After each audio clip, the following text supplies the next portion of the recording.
Laura brown नई बनाई गई स्नाइपर राइफल SR-1 पर लेक्चर दे रही थी। इख्तिताम पर हाज़रीन ने तालियां बजाकर उसकी हौसला अफजाई की। अगर राइफल में वाकई वही खूबियां मौजूद थीं जो उसने गिनवाई थी तो यकीनन वो लाजवाब राइफल थी। वो पैक भी बहुत छोटे से झोले में हो जाती थी क्योंकि राइफल की लंबी बैरल 2 हिस्सों में खोली जा सकती थी। उमूमन स्नाइपर राइफलों की बैरल में जोड़ नहीं होता, मगर SR-1 और बहुत से इख्तिलाफ के साथ ये खुसूसियत भी रखती थी। अगले मरहले में ऐलान हुआ कि लॉरा ब्राउन SR-1 से फायर का अमली मुजाहिरा करेगी। शूटिंग क्लब की अपनी फायरिंग रेंज मौजूद थी जहां 1500 मीटर तक फायर किया जा सकता था। हॉल की बगल में ही उसका दरवाजा था। हाजरीन उस तरफ बढ़ गए। एक छोटा सा पैक लॉरा ब्राउन ने कंधे पर लटकाया हुआ था जो एक मुलाजिम नुमा शख्स ने बाइसरार लेने की कोशिश की, मगर लॉरा ने नफी में सर हिला दिया। दरवाजे से निकलते ही जदीद तर्ज की लंबी रेंज नजर आई जहां हर 100 मीटर के फासले पर हदफ लगे थे जिन्हें फायरिंग अड्डों से कंट्रोल करके सीधा या दाएं बाएं किया जा सकता था। एक अड्डे पर उकड़ू बैठकर लॉरा ने झोला खोला और महारत से राइफल के पुर्जे जोड़ने लगी। बैरल को दरमियान से जोड़ने के लिए चूड़ियां लगी थीं और वो जगह बाकी बैरल से दुगनी मोटी थी। राइफल को दोपाई पर लगाकर वो पीछे लेट गई। तब नजारा करने वालों की अक्सरियत शशोपंज में पड़ गई कि राइफल को देखें या राइफल वाली को। मैं अलबत्ता हसरत भरी निगाहों से SR-1 को देख रहा था। मेरे हाथों में खुजली शुरू हो गई थी, यूं जैसे आशिक के दिल में महबूब को छूने की तमन्ना मचलती है। मेरा बस नहीं चल रहा था, वरना लॉरा को धिक्का देकर खुद राइफल के पीछे लेट जाता। लॉरा ने मैगजीन में गोलियां भरकर 1000 मीटर पर हदफ को सामने किया। टेलीस्कोप साइट के एलिवेशन ड्रम के साथ छेड़खानी की और शिस्त ले ली। उसका दायां हाथ पिस्टल पर था और दुपाई की वजह से बायां हाथ आगे फैलने के बजाय उसने अपने गाल से आगे टेका था। चंद सेकंड शिस्त लेकर उसने ट्रिगर दबाया। हल्की सी ठक हुई जो उसके दावे की तस्दीक कर गई थी कि राइफल की बैरल पर उम्दा साइलेंसर जुड़ा हुआ है। हदफ कैमरे की जद में था और बड़ी सी स्क्रीन पर वाज़े नजर आ रहा था। गोली हदफ के दरमियान में पैवस्त हुई थी। तमाम ने बेसाख्ता तालियां बजाई थी। 2 गोलियां उस फासले से फायर करके लॉरा ने 1500 मीटर तक हदफ बढ़ाया। मुसलसल 3 गोलियां हदफ पर हिट की और जबरदस्त दाद वसूल करते हुए खड़ी हो गई। उसने दावत दी, अगर किसी को फायर का शौक हो तो पूरा कर सकता है। मेरा दिल आगे बढ़ने को मचला, मगर लॉरा ने ये दावत मौज़ज़ीन को दी थी, उनके मुलाजिमों को नहीं। एक अरब शेख खुशी से चहकते हुए आगे बढ़ा। नामालूम हजरत को लॉरा की कुर्बत का शौक था या सच में हथियारों का शैदाई था। यूं भी शेखों की अंग्रेजी बोलने की इस्तेदाद न होने के बराबर होती है। तभी उसने तर्जुमान साथ ही रखा था और उसकी बड़ी वजह अरबी जबान पर फख्र करना है। उनके नजदीक अरबी जबान का मुकाबला कोई जबान नहीं कर सकती और यही हमारा भी एतकाद है। बाकी ये भी हकीकत है कि आज़ाद अक़वाम की पहली तरजीह हमेशा अपनी जबान होती है। जितनी बड़ी कौमें हैं वो अंग्रेजी बोलने को सख्त मायूब समझते हुए अपनी जबान में गुफ्तगू को ज्यादा पसंद करते हैं, जिसमें चाइना, फ्रांस, अरब वगैरह सर फहरिस्त हैं। और हमारी तरह यानी इंडिया, पाकिस्तान गुलाम अक़वाम जो आज भी बरतानिया की कैद से ज़हनी तौर पर आज़ाद नहीं हो सकी, हम न सिर्फ अंग्रेजी की बरतरी तस्लीम करते हैं बल्कि जिन ख़वातीन हजरात को जितनी टूटी फूटी अंग्रेजी आती है वो सीना फुलाए उसका प्रचार करते नजर आते हैं। टीवी एंकर उर्दू प्रोग्रामों में 60% अंग्रेजी बोलते हैं। हद ये कि उर्दू नावल निगारों की अक्सरियत जिनमें ख़वातीन नावल निगार पेश हैं, उनकी अव्वलीन तरजीह अंग्रेजी काबिलियत का इजहार होता है। जिस तबके ने उर्दू की खिदमत करते हुए अवाम में उर्दू की तरक्की और तरवीज का काम करना था, उनकी ये हालत है तो आम लोगों का क्या हाल होगा। उर्दू बेचारी का तो हुलिया ही बिगड़ गया है। लॉरा ब्राउन ने उसकी पोजीशन दुरुस्त की। यकीनन उसका वो इल्तिफात कई औरों को फायरिंग की दावत देने वाला था। शेख ने 400 मीटर से हदफ को निशाना बनाया और खुशी से चहकता वापस लौटा। उसके बाद काफी लोगों ने इरादा जाहिर किया, मगर शुक्ला ने वक्त की कमी का ऐलान करते हुए वापस चलने को कहा। तमाम हॉल में लौट आए थे। तब खरीदारी के शौकीन हजरात अपनी मांग बताने लगे। विशाल गुप्ता को भी खरीदारों की सफ में देखकर मुझे दिली खुशी हुई। धीरेन्द्र शुक्ला चंद लम्हे मजीद गुजार कर चला गया था। मैं हसरत भरी नजरों से अपने शिकार को घूरता रह गया जो इतने करीब आकर लौट गया था। लॉरा का भी सबसे बड़ा गाहक वही था, क्योंकि हिंदुस्तानी फौज के लिए उसी ने खरीदारी करनी थी और यही वजह थी कि लॉरा ब्राउन के इल्तिफात का बहाव उसकी जानिब ज्यादा रहा। बाकी हजरात जाती शौक की खातिर 1-2 राइफलों से ज्यादा खरीदने में दिलचस्पी न लेते, अलबत्ता उनमें असलहे की तिजारत वाले शायद चंद हथियार खरीद लेते। लॉरा काफी देर लोगों में घिरी रही। اس کے ہونٹوں پر تسلسل سے دل آویز مسکراہٹ کھلتی رہی۔ اسے کمپنی نے خوب تربیت دے کر بھیجا تھا کہ ایک دکاندار کا گاہکوں سے کیا رویہ ہونا چاہیے۔ یقیناً لورا کی موجودگی تک بھیڑ چھٹنے والی نہیں تھی۔ زیادہ تر لوگ اسے عشائیے کی دعوت دے رہے تھے اور تب انکشاف ہوا کہ اس کا آج کا عشائیہ عرب شیخوں کے ساتھ طے تھا۔ لورا براؤن جب رخصتی کے ارادے سے اٹھی تو وشال گپتا بھی اس کے ہمراہ ہو لیا تھا۔ پارکنگ میں جب وہ اپنی قیمتی کار کے ساتھ رکی تب وشال گپتا نے مجھے آنکھ کے اشارے سے دروازہ کھولنے کا حکم صادر فرمایا اور میں نے ادب سے دروازہ کھول دیا۔ مجھ پر سرسری نگاہ ڈال کر اس نے حاکمانہ انداز میں سیٹ سنبھال لی تھی۔ ظالم نے ہلکے سے تبسم کی سوغات دینا بھی گوارا نہ کیا، اور دیتی بھی کیسے کہ میں شکل و صورت میں انوکھا تو تھا نہیں۔ مجھ سے بہتر کئی عمرہ اس کے آگے پیچھے دم ہلا رہے تھے تو ایک نچلے درجے کے ملازم کو وہ کیا گھاس ڈالتی۔ وشال گپتا آخری وقت تک اس سے ملاقات طے کرنے کی کوشش میں مصروف رہا، مگر وہ ہنس کر ٹال گئی۔ بلا شبہ اپنی دعوتوں کا فیصلہ اس نے کاروباری فوائد کو مد نظر رکھ کر ہی کرنا تھا۔ وشال گپتا کو مایوس لوٹنا پڑا، البتہ یہ کہہ کر اس نے مجھے خوش کر دیا تھا کہ اس نے SR1 رائفل خریدنے کا ارادہ کر لیا تھا۔ گو وہ اسلحے کی اسمگلنگ کرتا تھا، مگر اتنی مہنگی سنائپر رائفل وہ کاروباری نقطہ نظر سے نہیں خرید سکتا تھا۔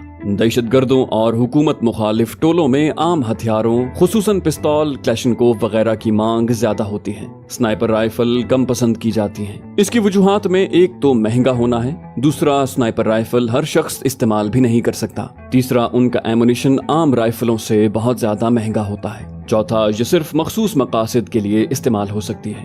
گو آج کل صورتحال تبدیل ہو رہی ہے کہ دہشت گرد بھی جسمانی حملوں سے زیادہ دور سے فائرنگ کو زیادہ پسند کرنے لگے ہیں۔ خصوصاً پاک افغان سرحد پر تو دہشت گرد سنائپروں کی بڑی تعداد پاک آرمی کے خلاف مصروف نظر آتی ہے۔ یوں ہی مخصوص اہداف کے لیے ملک دشمن تنظیمیں بھی اس سے بے بہرا نہیں ہو سکتی، البتہ یورشی ہتھیاروں کی مانگ سنائپر رائفلوں سے زیادہ ہوتی ہے۔ دوران گفتگو اس نے اچانک پوچھا، تم نے کبھی سنائپر رائفل استعمال کی ہے؟ میں نے معصومانہ لہجے میں کہا، پہلے آپ سنائپر رائفل کی وضاحت تو کریں۔ وہ معنی خیز لہجے میں بولا، میرا خیال ہے تم بھاشن سننے کی بجائے گوری کے خد و خال میں گم تھے۔ میں نادم ہوا، اس کی باتوں سے تو یہی اندازہ ہوا ہے کہ لمبے فاصلے پر مار کرنے والی رائفل کو سنائپر رائفل کہتے ہیں۔ وہ بولا، بالکل ایسا ہی ہے، راجیو تمہارے پستول کے فائر کی کافی تعریف کر رہا تھا، کوشش کرو شاید رائفل بھی اچھی چلا سکو۔ میں نے خوش دلی سے اس بات میں سر ہلا دیا، جی باس۔ اب اسے کیا بتانا کہ حضور سنائپر رائفلیں مجھے اتنی ہی عزیز ہیں جتنی پلوشیں پیاری ہیں، مگر وہ کمبخت نہ تو میرا مزاج آشنا تھا اور نہ پلوشہ سے واقف تھا کہ دشمن جاں کیا بلا ہے۔ اس نے فراخ دلی سے ارادہ ظاہر کیا، موقع ملا تو تمہیں سکھاؤں گا۔ میں نے حقیقی خوشی کا اظہار کیا تھا، اور سچ تو یہ ہے کہ انسان کو اپنے مشغلے کے بنا زندہ رہنا دشوار لگتا ہے۔ سنائپر رائفل سے جدائی کو کئی ہفتے گزر گئے تھے اور صرف پلوشہ کی موجودگی میں ہی سنائپر رائفل سے دوری برداشت کی جا سکتی تھی۔ اگلے دن سپہر کو گھر لوٹتے وقت وشال نے شام کی دعوت کا بتا دیا تھا۔ میں نے خوش دلی سے سر ہلا دیا، ٹھیک ہے باس۔ ٹھکانے پر پہنچ کر میں نے اسے اندرونی عمارت کے سامنے اتارا اور کار کو گیراج میں کھڑا کرنے لے گیا۔ باقی محافظ اپنے جیپ کو براہ راست گیراج میں لے آئے تھے۔ کار کو لاک کر کے میں ان کے پیچھے کمرے کی طرف بڑھ گیا۔ اجیت سنگھ اور موہن سنگھ ایک کمرے میں رہتے تھے، جبکہ مجھے مہمان خانہ چھوڑ کر شنکر داس کے ساتھ منتقل ہونا پڑا تھا۔ چوڑی راہداری میں داخل ہوتے وقت شنکر داس بآواز بلند بولا، ویسے کیا لگتا ہے باس پر کبھی برا وقت آیا تو کوئی چڑی مار اس کی خاطر خواہ حفاظت کر سکے گا؟ اجیت سنگھ اور موہن سنگھ نے زوردار قہقہا بلند کر کے گویا مجھے سلگانے کی کوشش کی۔ میں نے کبھی ایسی باتوں پر کان نہ دھرے تھے، لیکن کچھ لوگ ڈنڈے کے مرید ہوتے ہیں، انہیں صرف طاقت کی زبان ہی سمجھ آتی ہے۔ میں شروع دن سے تعلقات بہتر کرنے کی کئی کوششیں کر چکا تھا، لیکن مجھے حقیر جانتے ہوئے وہ توجہ دینے پر راضی نہیں تھے، اور زیادہ قریب ہونے کی وجہ سے صرف وہی ایسے تھے جن سے مجھے کئی معلومات مل سکتی تھی۔ مستریوں سے سنا ہے کہ پہلے سے کیے ہوئے پلسٹر پر نیا پلسٹر کرنے سے پہلے ضروری ہوتا ہے کہ پرانے پلسٹر کو کھرچا جائے، اور مجھے بھی ان کی بے نیازی اور حقارت پر دوستی اور تعلق کا اثر جمانا تھا، اور یہ تبھی ممکن تھا کہ اپنے بارے ان کی غلط فہمی دور کروں۔ تبھی جوابی وار کرتے ہوئے میں اطمینان بھرے لہجے میں بولا، اگر زرافہ اپنے لمبے قد اور بھاری وجود کو لے کر شیر سے مقابلے کے خواب دیکھنا شروع کر دے تو اس کے انت میں کیا شبہ ہو سکتا ہے؟ شنکر کے قدم رکے، پیچھے مڑتے ہوئے وہ تیش سے بولا، बॉस तक खबर पहुंचने से पहले मैं तुम्हारा वो हशर कर चुका हूँगा कि मुझे शंकर की बजाय पिताजी बोलोगे। मेरे इत्मीनान में फर्क नहीं आया था। मैंने कहा, पिताजी तो खैर तुम अपने बच्चों के भी नहीं हो। वो गुस्से में बकता झकता मेरी जानिब बढ़ा। मैं उसकी तबीयत साफ करने को तैयार था। स्नाइपर को असलहे के इस्तेमाल के साथ खाली हाथों से लड़ना भी जरूर सिखाया जाता है, क्योंकि अमली जिंदगी में इसकी जरूरत पड़ सकती है। अलबत्ता निशानेबाजी की सलाहियत खाली हाथ लड़ाई से ज्यादा अहमियत की हामिल होती है। जिस्मानी मशकों को मैंने कभी गैर अहम नहीं समझा, मगर फितरी तौर पर मेरा झुकाव निशानेबाजी की मश्क की तरफ ज्यादा रहता था। स्नाइपर राइफलों से मेरी मोहब्बत जुनून की हद तक थी। मर्द इस शौक से लड़की को नहीं ताड़ते होंगे जितनी तवज्जो मैं स्नाइपर राइफल को देता था। अगर निशानेबाजी का मुकाबला होता तो वो मेरे लिए तिफल मकतब से ज्यादा अहमियत न रखता, मगर ये खाली हाथ लड़ाई का मामला था। मुझे संभल कर लड़ना था, वरना लेने के दिने पड़ सकते थे। खाली हाथ लड़ने के मुख्तलिफ तरीके मुतारिफ हो चुके हैं, जिनमें कुश्ती, karate, judo, jujitsu, taekwondo, boxing, kick boxing वगैरह काबिल जिक्र हैं। हर फन के अपने कायदे और कानून हैं। किसी फन में सिर्फ लातें चलाने की इजाजत होती है और किसी में फकत मुक्का मारा जा सकता है। किसी फन में सिर्फ चेहरा और छाती ही हदफ हो सकते हैं और किसी में पूरा जिस्म तख्ताए मश्क बनता है। किसी फन में पकड़ धकड़ मना होती है तो किसी में ज़र्ब लगाने की ममानियत। मगर इन फनून पर सारे कवानीन और ज़ाब्ते तब लागू होते हैं जब मखसूस खेल के मुकाबले जारी हों। और हकीकत ये है कि इनमें से कोई भी फन मैं मुकम्मल नहीं जानता। हमें तो कवायद व ज़वाबित से आज़ाद लड़ाई सिखाई जाती है, जिसमें जूडो के दावपेच, बॉक्सिंग की मुक्काबाजी और कराटे की लातें एक साथ इस्तेमाल की जाती हैं। और अमली और आम जिंदगी में लड़ाई का यही तरीका कारआमद है। गुस्से में बावला होकर वो उछलता हुआ मेरे करीब आया और बाएं कदम पर घूमते हुए उसकी दाहिनी एड़ी मेरी गर्दन नापने को बढ़ी। मैं उछलकर हल्का सा पीछे हटा। वो वार खता जाने पर लड़खड़ाया नहीं था। दायां कदम जमीन पर लगते ही उसने बाहनी टांग घुमाई। एकदम नीचे बैठते हुए मैंने हाथ बढ़ाकर उसकी बाईं टांग थामी और जमीन पर लगी टांग को जोरदार ठोकर रसीद की। वो पीठ के बल धड़ाम से नीचे गिरा। लेटे लेटे ही उसने अपनी आजाद टांग पीछे खींची। मुझे एकदम अंदाजा हो गया था कि उसका क्या इरादा है। जूं ही उसकी टांग दबाव हटे स्प्रिंग की मानिंद आगे बढ़ी, मैंने फौरन ही उसकी दूसरी टांग को गिरफ्त से आजाद करके लोट लगाई। टांग के मेरी गिरफ्त में होने की वजह से उसने तवाजुन बरकरार रखा था। मेरा सहारा छूटते ही वो दोबारा नीचे गिरा और इससे पहले कि उठ पाता मैंने उसे छाप लिया था। उसकी छाती घुटनों से दबाते हुए मेरे हाथ मशीनी अंदाज में मुसलसल चलने लगे थे। पहले चंद मुक्के उसने कोहनियों पर सहारे थे, लेकिन जो ही मैंने दायरवी मुक्के घुमाए उसने हाथ पांव ढीले छोड़ दिए। उसी वक्त अजित सिंह ने मुझे अकब से थाम कर पीछे खींचने की कोशिश की। मैंने एकदम कोहनी उसके पेट में घोंप दी। उफ की आवाज के साथ वो रुकू के बल नीचे झुका। उसकी गिरफ्त मेरे जिस्म से हट गई थी। पीछे मुड़ते हुए मैंने मखसूस अंदाज में घुटना उठाया जो उसकी ठोड़ी पर लगा। कुल्हों के बल नीचे गिरते हुए वो लंबा पड़ गया था। मैं तीसरे मुखालिफ मोहन सिंह की तरफ से गाफिल नहीं हुआ था। मेरे हाथों अपने साथी की दुर्गत बनते देखकर वो मुश्तइल होकर बिखरे हुए सांड की तरह हरकत में आ चुका था। करीब पहुंचते ही उसने बाजू घुमाया। निशाना मेरी कनपटी थी।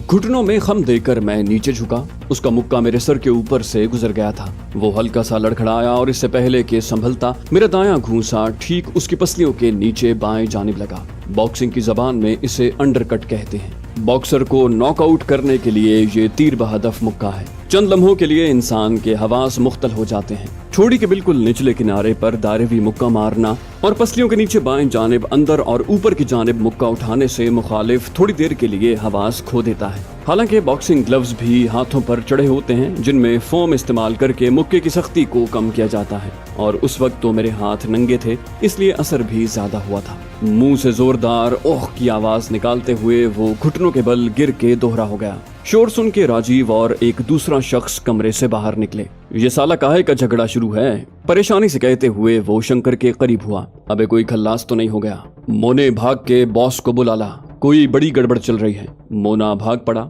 राजीव शंकर का चेहरा हिलाकर उसे होश में लाने की कोशिश करने लगा। मैं इत्मीनान से खड़ा रहा। शंकर ने कराहते हुए आंखें खोली और राजीव अजित सिंह की तरफ बढ़ गया। मोहन भी गहरे सांस लेकर खुद को संभालने लगा। विशाल गुप्ता के आने तक तीनों बैठ गए थे। विशाल गुप्ता करीबन भागते हुए वहां पहुंचा था। क्या हो रहा है? मैं इत्मीनान से बोला, कुछ नहीं बॉस, इन्हें कोई गलत फहमी हुई थी, दूर कर दी है। मुझ पर खफगी भरी निगाह डालकर उसने शंकर से पूछा, तुम बताओ क्या हुआ? वो गड़बड़ा गया था। क्या बताऊं बॉस? विशाल धाड़ा, तेरी माँ का सर। अजित बोला, बॉस संदीप ने हमारी बेखबरी में हमला करके हमें चोट पहुंचाई है। विशाल ने मुझे घूरा। मैं सफाई देने लगा। बॉस, ये आपके इल्तिफात को गलत नाम दे रहे थे।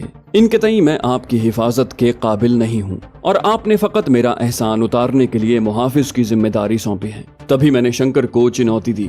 इसने हमला किया। बाकी दो ने भी बजाय हमें छुड़ाने के शंकर का साथ दिया और नतीजा आपके सामने है। मोहन बोला, बॉस, इसने बेखबरी में हमला किया। विशाल के होंठों पर तबस्सुम उभरा। अच्छा, चलो अब लड़ लो। मोहन ने नदामत से सर झुका लिया।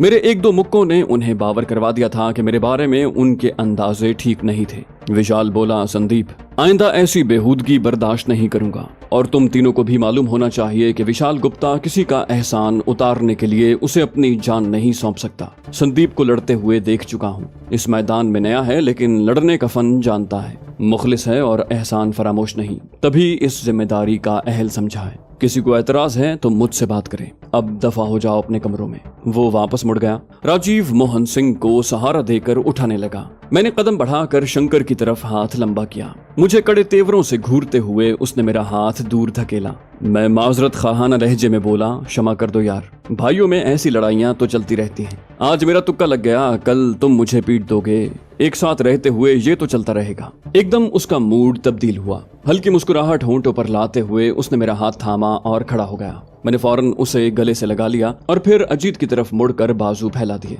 लड़ाई की इब्तिदा शंकर और मेरे दरमियान हुई थी। हमें राजी बरजा देखकर उन दोनों ने खफगी खत्म कर दी थी। सिख वैसे भी यारबाश कौम है, दिमाग से ज्यादा दिल की सुनते हैं। यकीनन किसी पर अपनी बर्तरी साबित करके आजिजी और नदामत का इजहार करने पर खातिर खा नताइज बरामद होते हैं। अब उनके दिलों में मेरी धाक बैठ गई थी। पहले मुझे कमतर समझकर वो किसी खातिर में न लाते थे और अब एक साथ तीनों की ठुकाई करके मैंने साबित कर दिया था कि उनकी जिसामत और लंबे कद मेरे नजदीक किसी अहमियत के हामिल नहीं थे। तभी उन्होंने खुशदिली से सब कुछ भुला दिया था। कमरे में पहुंचकर मैंने शंकर से फिर माफी मांगी।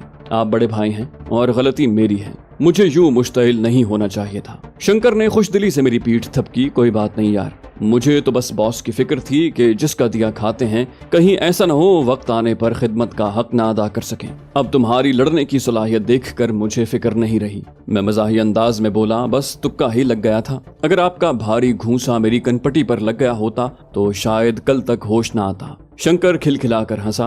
लड़ाई भिड़ाई में तो बस दाव चलने की बात होती है। मैंने तायद में सर हिला दिया। सही कहा भाई। अब इतना बच्चा तो वो भी नहीं था कि उसे मालूम ना होता कि तुक्का किसी एक शख्स के खिलाफ तो लग सकता है। एक साथ 3 अफराद पर इत्तेफाकी दाव कैसे चल सकता है। लेकिन ऐसा बावर करवा के मैं किए कराए पर पानी नहीं फेर सकता था। उसने मौजू तब्दील किया। आज तो काफी देर लगा दी, कोई खास प्रोग्राम था शायद। मैंने कहा, वो गोरी देखी थी ना जिसे रुखसत करने को बॉस बाहर आया था। शंकर ने उबाशाना अंदाज में कहा बुलंद किया। उसके अलावा देखने को था ही क्या। मैंने कहा, लंबे फासले तक मार करने वाली राइफल लाई हुई थी। उसी के बारे में अंग्रेजी में गिटमिट करती रही। जो थोड़ा बहुत मेरी समझ में आया, वो नए किस्म की राइफल बाजार में लाना चाहती है। शंकर ने पूछा, धीरेंद्र शुक्ला साहब भी उसी गोरी को मिलने आए थे? शंकर के इस्तिफसार ने मेरे दिल की धड़कन तेज कर दी थी। अनजाने में वो मेरे दिल पसंद मौजू पर आ गया था। मैंने मसनूई हैरानी जाहिर की।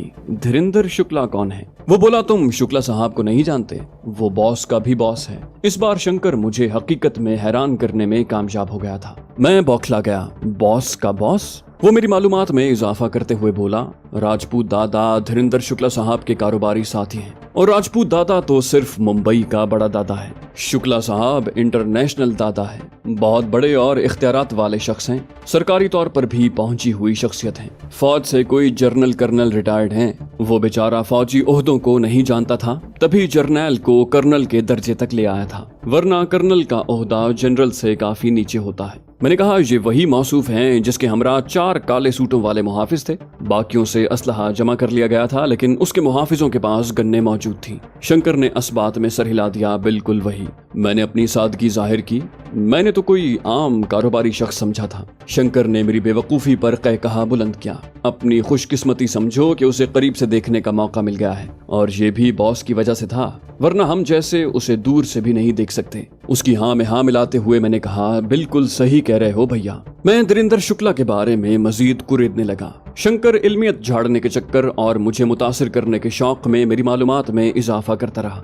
भोलेपन और अनजान बनने का नाटक करके मैंने उससे काफी कुछ उगलवा लिया था। यूं कि धीरेंद्र शुक्ला की जात के मुताल्लिक मेरा शौक जाहिर होने की बजाय फितरी तजस्सुस लगे। शंकर उसकी मुंबई में बनी महल नुमा कोठी को देख चुका था। उसकी बीवियों और औलाद वगैरह के बारे में इस्तफसार पर कोई खास सुराग हाथ नहीं आया था। खासकर परमा अंसारी के बारे में तो शंकर बिल्कुल लाइल्म था, लेकिन इतनी मालूमात भी बहरहाल काफी थीं। अपने अपने बिस्तर पर लेटे हम गपशप करते रहे, यहाँ तक कि शंकर को नींद आने लगी। चूंकि रात गए तक जागना पड़ता था, इसलिए हम दोपहर को थोड़ी देर आराम कर लेते। शंकर की जान बख्शी करके मैंने अपनी आंखें भी बंद कर ली। उठकर गुस्ल करके ताज़ा दम हुए और खाना खा लिया कि विशाल गुप्ता किसी भी वक्त बुला सकता था। खाने के बाद हम गपशप करने लगे। मोहन सिंह और अजित सिंह का रवैया भी बदला हुआ था। फिर शंकर के मशवरे पर हम ताश खेलने लगे। ये ऐसा खेल था जो मुझे कभी खेलने का इत्तेफाक नहीं हुआ था, लेकिन उनके साथ कदम मिलाने को मुझे सीखना पड़ गया था। अलबत्ता मैदे की खराबी का बताकर मैंने शराब पीने से माजरत कर ली, वरना वो तीनों बेतहाशा पीने वाले थे। अंधेरा गहरा होते ही विशाल का बुलावा आ गया था। हम बाहर निकल गए। थोड़ी देर बाद वो तीन जीपों में और मैं बॉस के हमरा कार में बैठकर ठिकाने से निकल आए थे। मुझे जाने की समत का बताकर विशाल गुप्ता नरम लहजे में नसीहत करने लगा, तुम अकेले हो और वो तीन हैं। तुम्हें झगड़ा मोल लेने में एहतियात बरतनी चाहिए। दुश्मनी में लोग बहुत कुछ कर जाते हैं, खासकर उस वक्त जब इतनी कुर्बत हो। कोशिश करके सुलह कर लो, ये ना हो वो मेरी लाइल्मी में तुम्हें नुकसान पहुंचा दें। मैंने सादतमंदी जाहिर की, जी बॉस। तीनों से माफी मांग ली है और अब हमारे ताल्लुकात काफी बेहतर हैं। थोड़ी देर पहले मैं उनसे ताश भी सीखता रहा हूँ, बल्कि 200 रुपए हारने पड़े कि ये खेल मेरे लिए नया है। विशाल ने मानी खेज अंदाज में कहा, समझदार हो, आगे तक जाओगे। मैंने कहा, आपका आशीर्वाद चाहिए बॉस। भगवान की कृपा से इतनी जल्दी मार नहीं खाऊंगा। कम उम्री ही से ठोकरें खा रहा हूँ, जिंदा रहने का ढंग सीख लिया है। उसने मुतमईन अंदाज में सर हिला दिया। हम घंटे भर बाद एक आलीशान कोठी के दरवाजे पर पहुंचे। कोठी क्या, पूरा महल था। न जाने क्यों मुझे लगा कि वो धीरेंद्र शुक्ला की कोठी है, लेकिन मैंने विशाल गुप्ता से पूछने की कोशिश न की, क्योंकि ये मुनासिब नहीं था। अगर वाकई वो शुक्ला की रिहाइशगाह थी तो थोड़ी देर बाद हकीकत सामने आ ही जाती।